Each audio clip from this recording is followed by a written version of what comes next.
И додека ребалансот на буџетот се уште не е изгласан во собранието и министерствата се уште немаат конкретни податоци со колку средства ќе располагаат, не престануваат вработувањата во државната администрација.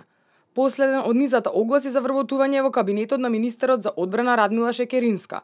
Таа бара на определено време да вработи двајца посебни советници за во нејзиниот кабинет. Од денеска пак Јована Аврамовска, позната како една од водителите на Вчерашни вести, хумористична емисија со политичка содржина контра минатата власт, е вработена во Министерството за финансии како нов портпарол.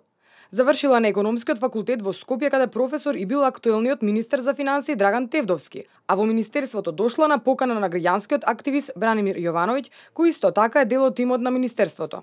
Љупчо Бубокаров пак од денеска е вработен како надворешен советник на министерот без ресор задолжен за комуникација, отчетност и транспарентност Роберт Поповски.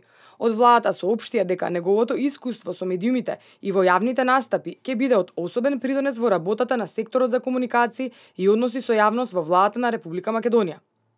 Од новите вработувања во владата е и Маја Петковска, ќерка на Тито Петковски, која според информациите од владата е вработена како специјален советник по објавен оглас.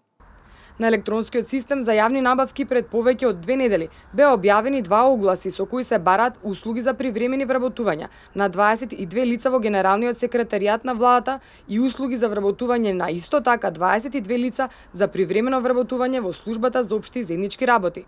За првиот оглас проценетата вредност е речиси 127.000 евра, а за вториот околу 48.000 евра. Официјалните информации од владата се дека од формирањето на новата влада досега вработени се 26 лица, вклучувајќи ги оние со авторски договори. Се работи за специјални советници во кабинетите на министрите без ресор, генералниот секретар и други именувани функционери. Овие вработувања се од времен карактер, односно престануваат во истиот момент кога истекува или завршува мандатот на ресорниот функционер.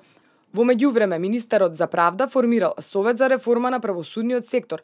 Во 9-члената реформаторска група се професорката Мирјана Најчевска, професорката Беса Арифи, како и професорите од Правниот факултет Јустинијан Први, Борче Давидковски, Љубомир Фрчковски и Гордан Калајџиев. Дел од медиумите објавија дека во рамките на секторот за комуникација во владата во наредниот период ќе биде формиран тим од 40 на лица во 6 оделенија. Овој тим ќе го води Роберт Поповски, кој беше назначен како министер без ресор, но е задолжен за комуникација, транспарентност и отчетност.